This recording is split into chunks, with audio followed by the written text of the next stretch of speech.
రాధే రాధే అండి. నమస్తే, నా పేరు దుర్గా కుమారి. సో ఈ న్యూట్రిషన్ స్టార్ట్ చేసి 4 ఇయర్స్ అయిపోయింది. అసలు నేను న్యూట్రిషన్ స్టార్ట్ చేయడానికి కారణం ఏంటి అంటే, నా మనవరాలికి నేను నీరు పోయలేకపోవడం వన్ ఆఫ్ ద రీజన్. అట్లాగే మోకాళ్ళ నొప్పులు, joint pains, back pain, thyroid ఇవన్నీ బాగా ఇబ్బంది పెడుతూ ఉన్నాయి.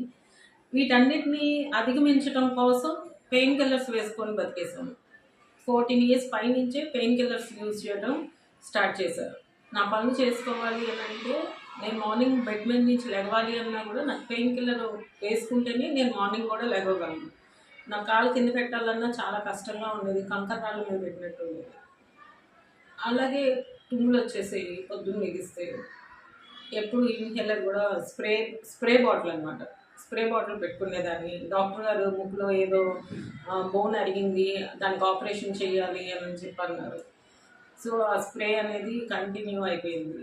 ఇలాగ మెడిసిన్ ఎవ్రీడే మనం వెచ్చాలు ఎలా మంత్లీ తెచ్చుకుంటామో అలాగ ట్యాబ్లెట్స్ తెచ్చుకొని స్టోర్ చేసుకునేదాన్ని. పెయిన్ కిల్లర్స్ అయితే ఇంకా ఎక్కువగా ఎవ్రీ మంత్ నాకు 30 కన్నా అబోవ్నే పెయిన్ కిల్లర్స్ యూజ్ చేసేదాన్ని. అంత ఇబ్బంది పడుతూ ఉండేదాన్ని. ఎక్కడికి వెళ్ళాలన్నా ఎక్స్ట్రా డోస్ వేసుకునేదాన్ని. ఆ విధంగా ఉంటా ఉండేది. సో ఎప్పుడైతే నా మనవరాలకి నీళ్ళు పోయలేకపోయానో అప్పుడు పడిన నరకం అయితే చాలా ఎక్కువ. నాకన్నా పెద్దవాళ్ళు పోయగలుగుతున్నారు, నేను ఎందుకు పోయలేకపోయాను. 46 నా ఏజ్ అప్పుడు. సో ఇంకా ఏంటి, నేను ఎందుకు నా పనులు చేసుకోవడానికి నా బాడీ సహకరించట్లేదు, రేపు డాక్టర్ గారు ఏదైనా మెడిసిన్ ఇస్తే మెడిసిన్ కూడా పని చేయదు అనే థాట్లోకి వెళ్ళిపోయాయి. ఇప్పుడు ఏజ్ ఎంత? ఇప్పుడు ఏజ్ 50. 4 ఇయర్స్ 4 ఇయర్స్ చెప్పాను కదా, 4 ఇయర్స్ కంప్లీట్ అయిపోయింది అని. 50 లా కనిపించారు మేడం. ఇక్కడ ఉన్న బెనిఫిట్ ఏంటి అని అంటే, యాంటీ ఏజింగ్ కూడా తీసుకోవచ్చు అన్నమాట. So that's the reason. ఇక్కడ ఇట్లా కనపడటానికి చాలామంది ఎంత పెద్దవాళ్ళుగా ఉన్నా కూడా చిన్నవాళ్ళలాగా అంత యాక్టివ్గా తిరుగుతూ ఉంటారు అన్నమాట, హ్యాపీగా ఉంటారు. సో నేను ఆ విధంగా కష్టపడుతున్నాను, ఇబ్బంది పడుతున్నాను. నా మనవరాలకి నీళ్ళు పోయలేకపోతున్నా, బ్యాక్ పెయిన్ వచ్చేస్తుంది, ఆయాసం అయిపోతుంది, కాళ్ళు చేతులు కొంపలు పోతున్నాయి, నాకు ఏడుపు వచ్చేస్తుంది, తనకి ఏమి చేయలేకపోతున్నాను, ఆ హ్యాపీనెస్ నేను తీసుకోలేకపోతున్నా, తనకి ఇవ్వలేకపోతున్నాను. ఇంకేంటి నా బతుకు, ఇంకా నా జీవితం వేస్ట్, నేను మంది పిల్లల మీద ఆధారపడాలా, ఇలా రకరకాల థాట్స్ ఆ టైంలోనే నాకు వచ్చేస్తూ ఉన్నాయి. మా అమ్మాయి కాల్ చేసింది, ఏం నీకు అర్థమవుతుందా, పాప ఏడుస్తుంది, నీకేమైనా అర్థమవుతుందా అన్నది. కానీ ఏం చేయలేని సిచ్యువేషన్. ఇంకా లాంగ్ బ్రేక్ తీసుకొని గబగబా సోప్ వాష్ చేసి పంపించేశారు. ఇంకేం చేయాలో తెలియక సోప్ వాష్ చేసి పంపించేశారు.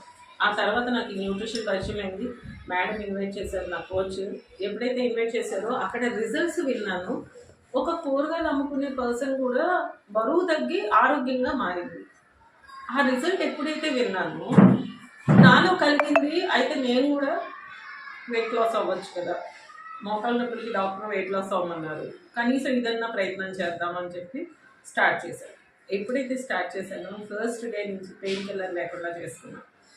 5 మంత్స్లో థైరాయిడ్ ట్యాబ్లెట్ నార్మల్ చేసుకున్నాను డాక్టర్ సపోర్ట్.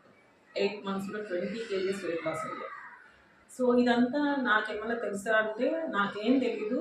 ఈ కమ్యూనిటీలో నేర్పిస్తున్నారు, నేను నేర్చుకుంటున్నాను, ఇంప్లిమెంట్ చేసుకుంటున్నాను. అదొక్కటే నేను చేశాను, అంతకుమించి నేనేం చేయలేదు ఇంకా. సో ఇక్కడ బెటర్మెంట్ ఎవ్రీడే, ఎవ్రీడే. నేను కింద కూర్చోలేని దాన్ని నాకు తెలియకుండా నేను కింద కూర్చుంటాను. This is the best betterment కదా. ఇంకా పెద్ద బెటర్మెంట్ ఏంటంటే, నెక్స్ట్ మంత్లో మా మనవరాలకి హ్యాపీగా నీళ్ళు పోసాను. ఏ విధంగా తనకి చేయించాలో స్నానం, ఆ విధంగా నలుగు పెట్టి ఎక్సర్సైజ్ చేయించి కాళ్ళ మీదే ఆ హ్యాపీనెస్ తీసుకున్నాను అనమాట. అప్పుడు వచ్చిన ఆనందం ఈ రోజుకి తగ్గలేదు నాకు. అదే బూస్టప్ అవుతా ఉంది. చాలా హ్యాపీ అనిపిస్తుంది అనమాట. మాక్యూస్ గారు ఈయనే కనుక అలాంటి థాట్ వచ్చి ఉండకపోతే ఎలాంటిదనంటే, వాళ్ళ మదర్ లాగా ఇంకెవరికి జరగకూడదు. ఆ బరువు తగ్గాలంటే అంత కష్టపడాలా, హెల్దీగా ఏదైనా ఉంటే బాగుంది కదా అని చెప్పి ఆయన ఒక విజన్, ఆహారం ద్వారా బరువు తగ్గితే బాగుండు అనే విజన్ని ముందుకు తీసుకొచ్చారు. దానివల్లే కదా, ఆయన విజన్ వల్లే కదా ఇప్పుడు నేను బాగుంటానికి కారణం. సో ఇది ప్రతి ఒక్కళ్ళ ఇంట్లో ఉంటే కనుక ప్రతి ఒక్కళ్ళ ఫ్యామిలీ హెల్దీగా ఉంటుంది అనే థాట్తో ఆయన డిజైన్ చేసి అందరి ముందుకి తీసుకొచ్చారు.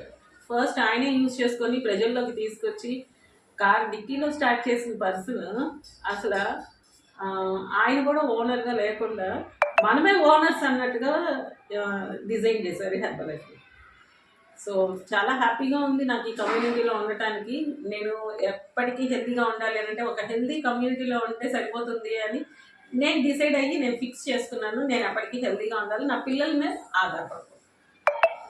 ఇది మెయిన్ గోల్గా పెట్టుకున్నాను. ఇంకో పెద్ద గోల్ ఏంటంటే నా మనవరాలకి పిల్లలు పుట్టిన తర్వాత వాళ్ళకు కూడా నేను నీళ్ళు పోయాలి.